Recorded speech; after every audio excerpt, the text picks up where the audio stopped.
یاجوج تو حضرت نوح علیہ السلام کی اولاد میں سے ہیں، تیسرا جو بیٹا تھا. یہ تو نعوذ باللہ، کہاں لکھا ہے؟ یہ تو حدیث ہے.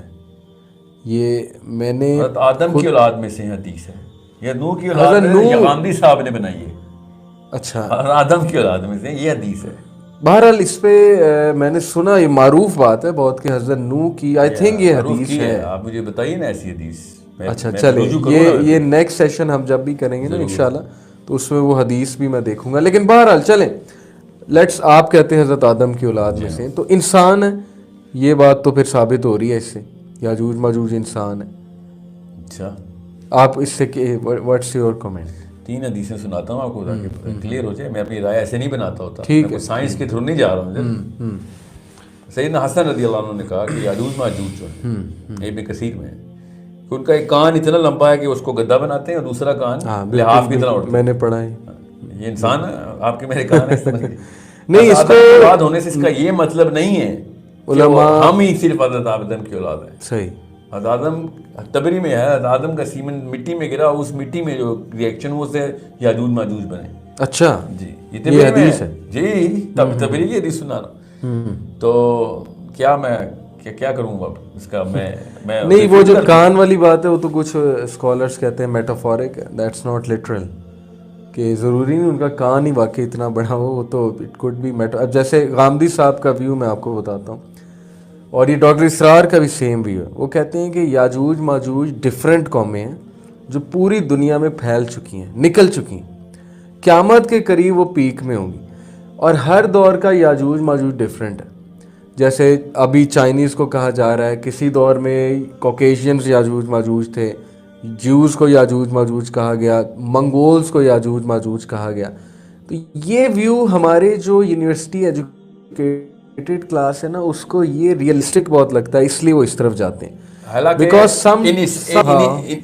مطلب ان اٹس ویری کور یہ صرف فلسافیکل ویو ہے. ریئلسٹک ویو میں بتاتا ہوں نا آپ کو، لٹرلسٹ نہیں. وہ یہ کہتے ہیں کہ یہ بات بڑی ہمیں عجیب لگ رہی، حالانکہ ہمارا تو بلیف ہے 100% کہ ایسا لٹرلی ہی ہوگا کہ ان کے کان بڑے بڑے ہوں گے اور ایک یہ تو لٹرل بات ہمارا ایمان ہے. لیکن یونیورسٹی اسٹوڈنٹس کہتے ہیں کہ ہمیں یہ چیز جو ہے یہ قرآن پاک سے ایمان اٹھ گیا ان کا. ایک طرف قرآن کو بھی نہیں ماننا، یہی تو بات ہے نا. تو اسی لیے غامدی صاحب جو ہیں اور باقی جو ان کے مائنڈ سیٹ کے لوگ ہیں وہ پھر اس کی ریئلسٹک انٹرپریٹیشن کریں. ہاں میں بتاتا ہوں وہ کیا کہتے ہیں. اور بھی مجھے پتا ہے نا. اصل میں قرآن پاک میں اللہ نے کہا نا اذا فتحت یاجوج و ماجوج، اور پھر اللہ تعالیٰ نے کہا ان کو اوپر کی جگہوں سے نیچے لاؤں گا. تو سورہ انبیاء کیا ہے کہ فرام ایوری ایلیویشن دے ول کم. وہ تو پہاڑ کہا جاتا ہے نا، پہاڑوں سے. نہیں، انہوں نے کہا ہے کہ اوپر کے درجے پہ جو پاورفل قوم ہے، جیسے انہوں نے بھی کوکیشینز کو اوپر کا درجہ دیا. ٹھیک ہے. غامدی صاحب نے کہا کہ وہ نوح کی جو تیسری اولاد ہے نا یافس، اس کو اس وقت پیک ملی ہوئی دنیا کی، تو وہ اوپر سے آئیں گے نیچے. صحیح ہے. تو نیچے آگے دریا کون سا پیتے ہیں یہ بتائیں. جب حدیث کری کلیئر ہے کہ وہ آئیں گے اور نیچے آ کے وہ دریا پی جائیں گے ایک گروپ، اور دوسرا گروپ آ کے گا کہ یار تو نے دریائی کی پوری ہمارے. اس سے تو مراد یہ لی گئی ہے نا کہ وہ دنیا کی جو مین ریسورسز ہیں ان پہ قابض ہو جائیں گے. تو جیوز تو ہوئے ہمیں قابض. نہیں، بہت دھیان سے سنیے گا. پہلے وہ دنیا کی ریسورسز لے کے اوپر کی جگہوں میں پہنچ چکے ہیں، اب وہ نیچے آنے کے بعد دریا پئیں گے. ٹھیک ہے، صحیح. یہ دھیان میں رکھیے گا. Let's not mix up basics here. پھر آسمان پہ وہ تیر چلائیں گے اور خون والے تیر نیچے آئیں گے. یہ ایک منگولوں نے کیا تھا یا یورپ میں ایسے ہو رہا ہے. یہ غامدی صاحب کو نا کسی دن ملنا پڑے گا تفصیل سے، کیونکہ یہ بیسکس نہ غلط کریں. یا تو آپ یاجوج ماجوج کو مانیں، ٹھیک ہے، یا پھر جس طرح اور پھر ساتھ حدیث بھی مانیں. نہیں، حدیث تو یہ کہتی ہے نا کہ پروفیسر میں ایک بار بیٹھے ہوئے تھے، تشریف فرما تھے کہیں، تو انہوں نے کہا عرب کی ہلاکت ہو، آج یاجوج ماجوج کی دیوار میں اتنا سوراخ ہو گیا. تو سوراخ تو ہو گیا، نکل تو اس کا مطلب نکلنا تو شروع ہو گئے تھے تب. اتنا سوراخ ہوا تھا، اس میں سے کیوں یاجوج ماجوج نکلیں گے؟ صحیح. ٹھیک ہے. نہیں تو وہ بتانے کا مقصد یہی تھا نا کہ اب نکلنا شروع ہو رہے ہیں. جی نہیں، اس کا بتانے کا مقصد یہ تھا کہ دیوار کو کوئی میٹافور نہ لے لینا، اس میں اتنا سوراخ ہو گیا ہے.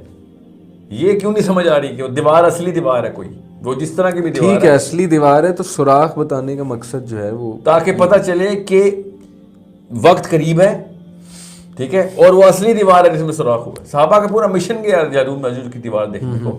اوپر سے یاجوج ماجوج کی دیوار پہ بھی حدیث ہے، اس کی دیوار کی شکل کیسی، سٹرائپس بتائی ہیں، زیبرا کی طرح جو سٹرائپس ہوتی ہیں. جی پھر یا تو حدیث مانے یا پھر غامدی دونوں کو اکٹھا کیسے مانیں گے؟ پھر کنفیوز ہو جائیں گے نا سارے. نہیں غامدیت تو اس لیے ہے کیونکہ to make it more realistic. تو وہ دیوار پھر ریجیکٹ کر دیں نا.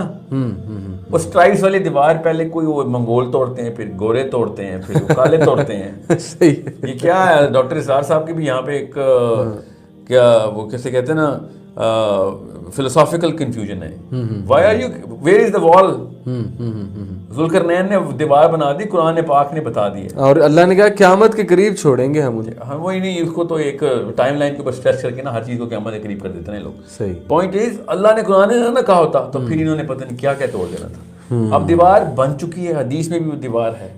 اب یہ کہہ رہے ہیں کبھی کوئی قوم توڑتی ہے وہ دیوار تو کبھی کوئی قوم توڑتی ہے وہ دیوار.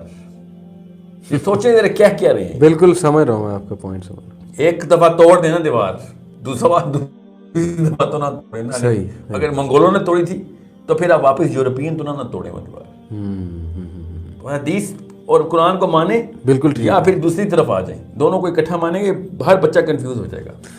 شیخ کوئکلی دجالیت سے بچنے کے لیے ایک عام فہم آدمی، انٹلیکچوئلز کی تو بات آپ نے کر دی ان کا کیا رول ہے، عام فہم آدمی گھر میں بیٹھی ہوئی عورت، گھر میں بیٹھا ہوا مرد، وہ کیا کرے دجال سے بچنے کے لیے؟ سورہ کہف کو پوری تفسیر کے ساتھ، پوری کی پوری تفسیر، جتنی بھی تفاسیر مل سکتی ہے، ایک صورت ہی تو ہے، 51 بندوں کی تفسیر الگ الگ دیکھیں.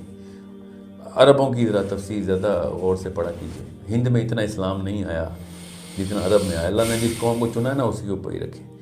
تو عربوں کی پوائنٹ آف ویو کے اوپر سورہ کہف دیکھیں. اور عربوں کا کیا مطلب بتا رہا ہوں، عربوں کا لٹریچر 1400 سال پرانا ہمارے پاس پڑا ہوا ہے. اس پر دیکھیں تو غور فکر شروع کریں. ایک صورت ہے بس، پورا قرآن نہیں پڑھنا، ہمیں پتہ ہے کون. اور ایٹیٹیوڈز کیا اڈاپٹ کریں نہیں. اس وقت سورہ آپ نے دجال کا سوال کیا نا، تو دجال بھی سنت اللہ کے نبی علیہ السلام نے بتا دیا دجال کا ہتھیار. سورہ کہف بچے کو یاد ہونی چاہیے، اور اتنی تفصیل میں اس کے مطالب بتائے جا رہے ہو کہ جیسے آپ دنیا میں آئی سورہ کہف کے لیے، اگر دجال یہ پرسپیکٹیو سے، کیونکہ دجال کی پرسپیکٹیو سے اور کوئی بندوق اللہ کے نبی علیہ السلام نے ہاتھ میں تھمائی نہیں ہے، بس یہ سورہ کہف ہے. اس کا مطلب ہے کہ اتنی کافی ہے، پوری امت بچ سکتی ہے اس سے. یہ اللہ کے نبی علیہ السلام کی سنت ہے کہ وہ ہر ایک کا سوچتے تھے. تو وہ کسی خواص کے لیے نہیں ہے، وہ عوام کے لیے بھی سورہ کہف ہوئی ہے. تو ہم یہ سوچیں نا کہ جس کو تفسیر نہیں آتی وہ نہیں بچے گا، وہ عوام کے لیے بھی حدیث ہے. تو پہلی 10 آیتیں، آخری 10 آیتیں، یہ تو بچے کو ایسے آنی چاہیے جیسے پہلا کلمہ آتا ہے. مطلب یہ ورثہ ہونا چاہیے ہمارا، کیونکہ آگے سے آگے دجال کی غربت ہے. انٹرسٹنگلی پہلی 10 آیات میں بھی اور آخری 10 آیات میں بھی کرسچینٹی، یہ تفصیل ہے. میں بتا دیتا ہوں، ہم نے کیا اس کے اوپر نہیں، اس لیول پہ نہیں آئے تھے ہم، اس لیول پہ ابھی ہم نے اتنی. دیکھیں جو آخری آیت ہے نا وہ تو شرک کی ہے. جی ٹھیک ہے.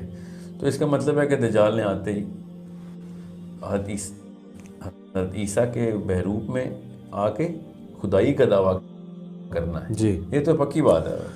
تو چونکہ یہ ظاہری آنکھ سے نظر آ رہا ہے کہ کسی ایسے بندے کو نبی نہ مانا چاہیے، جیسے قادیانیت میں مان لیا، یا کسی ایسے بندے کو وہ درجہ نہ دیا جائے جو کہ صرف انبیاء کو زیب دیتا ہے، کہ اس کے فتوے کو ایسے لوں جیسے کہ کسی کی نبی نے کہہ دیا ہے. ہر ایک چیز پہ کریٹیکل تھنکنگ کی جائے. نبی علیہ السلام کے بعد ہر بندے کو آپ نے ایک مقدماتی نظر سے دیکھنا ہے کہ دیکھیں نہ صحیح سنت کے کتنے کہیں اور کوئی چیز تو نہیں ہے. جیسے امام شافعی ابو حنیفہ کو دیکھتے تھے، تکریم آسمانوں پہ، مگر ہر بات کھول کے دوسرے ویو سے بھی دیکھنا. تو یہ کام بہت ضروری ہے ہمارا دجال کے دور میں، دجال کے دور سے پہلے بھی، کہ عادت ہو ہر بچے کی کہ اگر عالم صاحب نے کہا ہے کوئی بات نہیں، کیا پتہ صحیح کہا ہو، 99% چانس یہ صحیح، مگر وہ جو 1% ہے نا وہ ہے کہ ریسرچ کرو کہ اللہ کے نبی علیہ السلام سے کیا بات آ رہی ہے. آپ نے کہا پہلے حضرت عیسیٰ کلیم کریں گے، یہ ہے کلیئر ہے یہ کہ وہ حضرت عیسیٰ کلیم، میں نے تو زیادہ یہ سنا ہے کہ وہ خدائی کا دعویٰ کرے گا. نہیں، وہ عیسیٰ کے تھرو تو خدائی کا ہی دعویٰ بنتا ہے نا، یعنی پہلے وہ کلیم کرے گا میں عیسیٰ ہوں علیہ السلام. کیونکہ یہ دیکھیں میں اپنی رائے اس لیے بتا رہا ہوں یہاں پہ کیونکہ اللہ کے نبی علیہ السلام کو خواب جو آئے نا دجال کا وہ بہت کلیئر ہے، وہ کعبہ کا طواف جو ہو رہا ہے. جی بالکل. اور وہ خواب کیا تفصیل نے آپ ضرور پڑھیے اس کو، مگر یہ صاف سمجھ آ رہی ہے کہ، اور یہ میری خالی رائے نہیں ہے، علماء کرام بیشتر علماء کرام عرب علماء کرام تو مانتے ہی ہیں کہ ابھی جو سیکنڈ کمنگ ہے نا وہ عیسیٰ کی، وہ دجال کی کمنگ ہے پہلی. نہیں تو شیخ لوگوں کو پتہ ہے حضرت عیسیٰ تو ایک خوبصورت انسان ہے، تو دجال تو بدصورت اور کانا، تو کیسے حضرت عیسیٰ کیسے کلیم کر دے گا وہ اپنے آپ کو؟ دیکھیں حضرت عیسیٰ کو خوبصورت یا بدصورت ہونا ایک سیکنڈری معاملہ ہے، حدیثہ کے معجزے ہونا پرائمری معاملہ ہے، بس یہ یاد رکھیے گا. اور یہ جو بندہ آسمان سے پانی اور آگ کے دریا لے کے پھرتا ہے وہ تھوڑی دیر کے لیے اپنی شکل ٹھیک بھی کر لے گا تو کچھ نہ کوئی بڑا مسئلہ نہیں ہے. تو بہرحال وہ